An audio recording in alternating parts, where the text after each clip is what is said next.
السلام علیکم ورحمۃ اللہ وبرکاتہ۔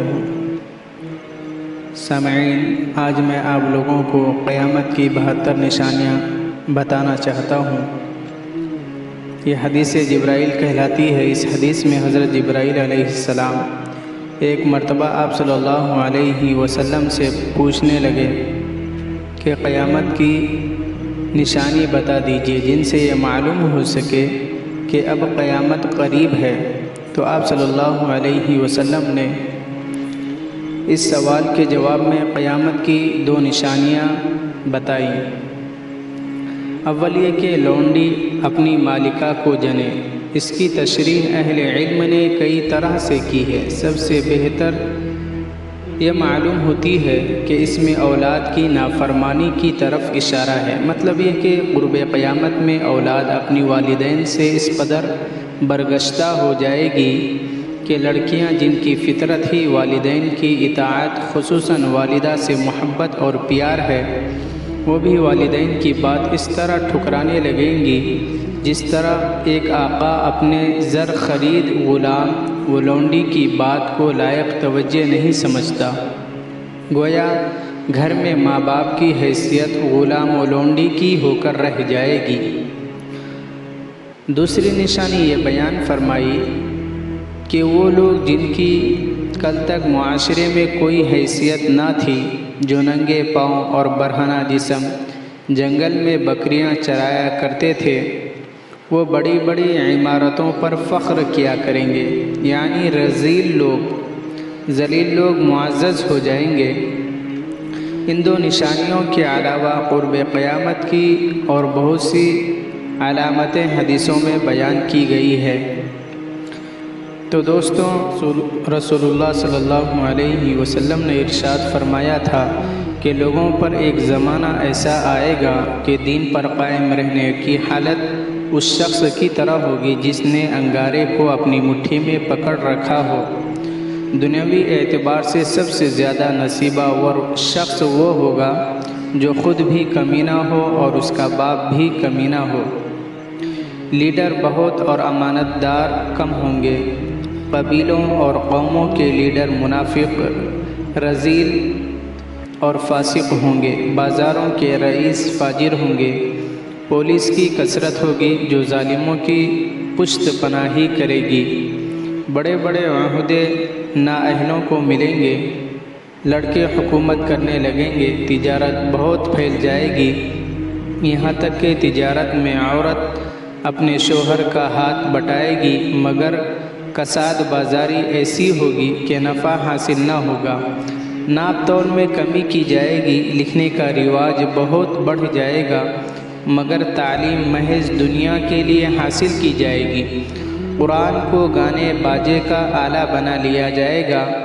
ریا، شہرت اور مالی منفعت کے لیے گا گا کر قرآن پڑھنے والوں کی کثرت ہوگی اور فقہا کی قلت ہوگی۔ علماء کو قتل کیا جائے گا اور ان پر ایسا سخت وقت آئے گا کہ وہ سرخ سونے سے زیادہ اپنی موت کو پسند کریں گے۔ اس امت کے آخری لوگ پہلے لوگوں پر لعنت کریں گے۔ امانت دار کو خائن اور خائن کو امانت دار کہا جائے گا۔ جھوٹے کو سچا اور سچے کو جھوٹا کہا جائے گا۔ اچھائی کو برا اور برائی کو اچھا سمجھا جائے گا۔ اجنبی لوگوں سے حسن سلوک کیا جائے گا اور رشتہ داروں کے حقوق پامال کیے جائیں گے۔ بیوی کی اطاعت اور ماں باپ کی نافرمانی ہوگی۔ مسجدوں میں شور و شغب اور دنیا کی باتیں ہوں گی۔ سلام صرف جان پہچان کے لوگوں کو کیا جائے گا، حالانکہ دوسری احادیث میں ہے کہ سلام ہر مسلمان کو کرنا چاہیے، خواہ اس سے جان پہچان ہو یا نہ ہو۔ طلاقوں کی کثرت ہوگی۔ نیک لوگ چھپتے پھریں گے اور کمینے لوگوں کو دور دورہ ہوگا۔ لوگ فخر اور ریا کے طور پر اونچی عمارتیں بنانے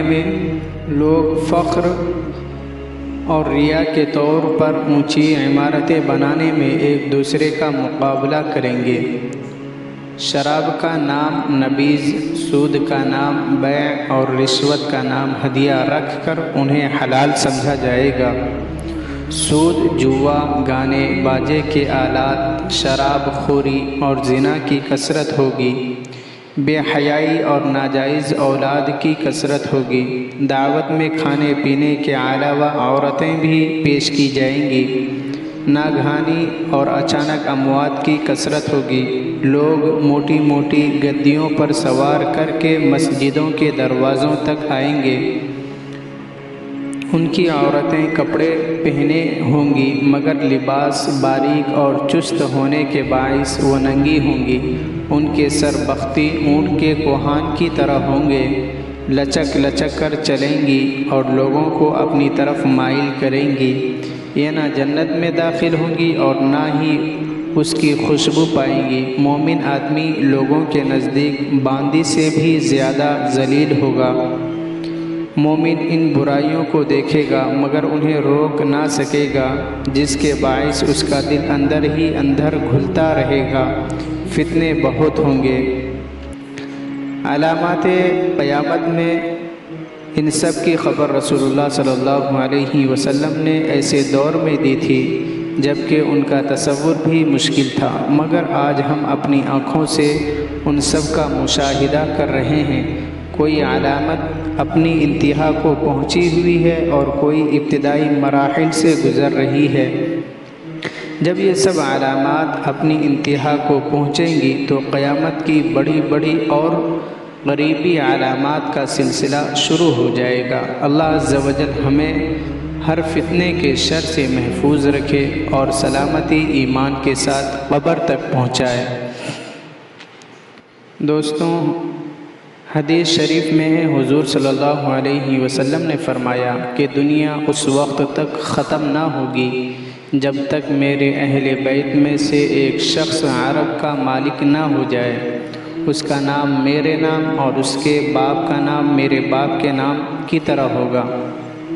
حضرت مہدی علیہ الرضوان کے بارے میں آپ صلی اللہ علیہ وسلم نے جو کچھ فرمایا ہے اور جس پر اہل حق کا اتفاق ہے، اس کا خلاصہ یہ ہے کہ وہ حضرت فاطمۃ الزہرا رضی اللہ تعالی عنہ کی اولاد سے ہوں گے اور نجیب الطرفین سید ہوں گے، ان کا نام نامی محمد اور والد کا نام عبداللہ ہوگا۔ جس طرح صورت و سیرت میں بیٹا باپ کے مشابہ ہوتا ہے، اسی طرح وہ شکل و شباہت اور اخلاق و شمائل میں آپ صلی اللہ علیہ وسلم کے مشابہ ہوں گے، وہ نبی نہیں ہوں گے، نہ ہی ان پر وحی نازل ہوگی اور نہ وہ نبوت کا دعویٰ کریں گے اور نہ ان کی نبوت پر کوئی ایمان لائیں گے۔ حدیث میں ہے کہ ان کی پیشانی کشادہ اور ان کی ناک اوپر سے کچھ اٹھی ہوئی اور بیچ میں سے کچھ کسی قدر چپٹی ہوگی۔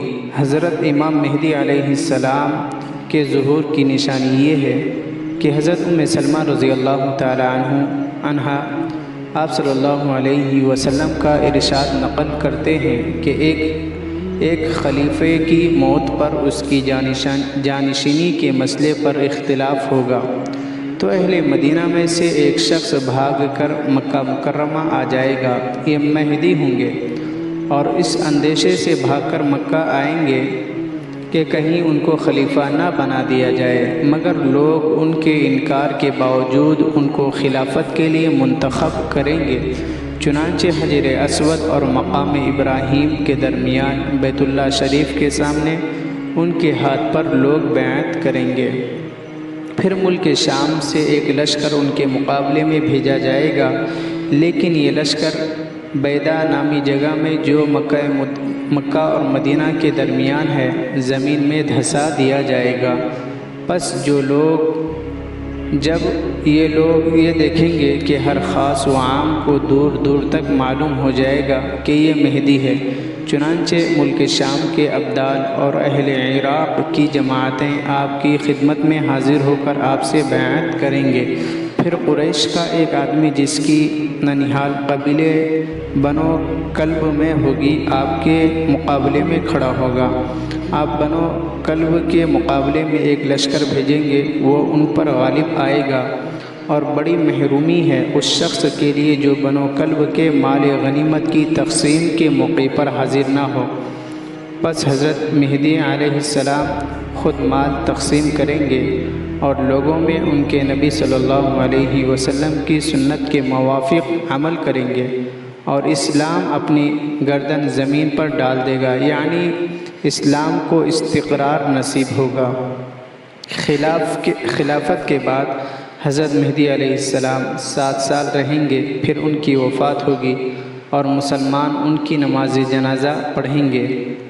یہ حدیث مشکوٰۃ شریف کی ہے اور قرآن و حدیث میں حضرت مہدی علیہ السلام کے ظہور کا کوئی متعین وقت نہیں بتایا گیا ہے، یعنی یہ کہ ان کا ظہور کس صدی اور کس سال میں ہوگا۔ البتہ احادیث مبارکہ میں یہ بتایا گیا ہے کہ ان کا ظہور قیامت کی ان بڑی علامتوں کی ابتدائی کڑی ہے جو بالکل قیامت کے قریب میں ظاہر ہوں گی، اور ان کے ظہور کے بعد قیامت کے آنے میں زیادہ وقفہ نہیں ہوگا۔ حضرت مہدی علیہ السلام کہاں پیدا ہوں گے؟ اس سلسلے میں حضرت علی کرم اللہ وجہہ سے ایک روایت منقول ہے کہ مدینہ طیبہ میں ان کی پیدائش و تربیت ہوگی، مکہ مکرمہ میں ان کی بیعت خلافت ہوگی اور بیت المقدس ان کی ہجرت گاہ ہوگا۔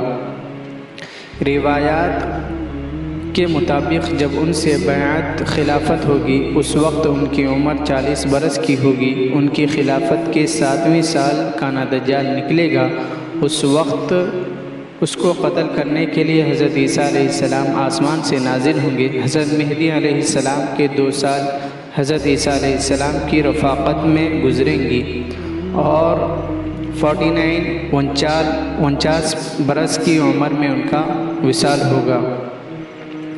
اہل حق کا اس امر پر اتفاق ہے کہ قیامت سے پہلے حضرت مہدی علیہ السلام ضرور آئیں گے۔ ان کی اس وقت پیدائش، آمد اور ظہور کے بارے میں اہل سنت والجماعت کا کوئی اختلاف نہیں ہے۔ حضرت مہدی علیہ السلام کی پیدائش اور آمد سے قبل دنیا میں جو ظلم و جور ہوگا، اللہ تعالیٰ کے فضل و کرم سے اقتدار میں آنے کے بعد زیر اثر علاقے میں عدل و انصاف قائم کریں گے اور ناانصافی کو نیست و نابود کر دیں گے، اور اسی دور میں حضرت عیسیٰ علیہ السلام آسمان سے نازل ہوں گے۔ جہاد اور دجال کے قتل کرنے میں حضرت مہدی حضرت عیسیٰ علیہ السلام کا پورا تعاون کریں گے۔ اس کے علاوہ اور بے شمار روایات سے حضرت مہدی علیہ السلام کا کافروں کے خلاف جہاد کرنا اور روئے زمین کا بادشاہ ہونا ثابت ہے۔ حدیث میں ہے ان کی کفار سے خون ریز جنگیں ہوں گی۔ ان کے زمانے میں کانا دجال کا خروج ہوگا اور وہ لشکر دجال کے محاصرے میں گھر جائیں گے۔ ٹھیک نماز فجر کے وقت دجال کو قتل کرنے کے لیے حضرت عیسیٰ علیہ السلام آسمان سے نازل ہوں گے اور فجر کی نماز حضرت مہدی علیہ السلام کی اقتداء میں پڑھیں گے۔ نماز کے بعد دجال کا رخ کریں گے، وہ لعین بھاگ کھڑا ہوگا۔ حضرت عیسیٰ علیہ السلام اس کا تعاقب کریں گے اور اسے باب لد پر قتل کر دیں گے۔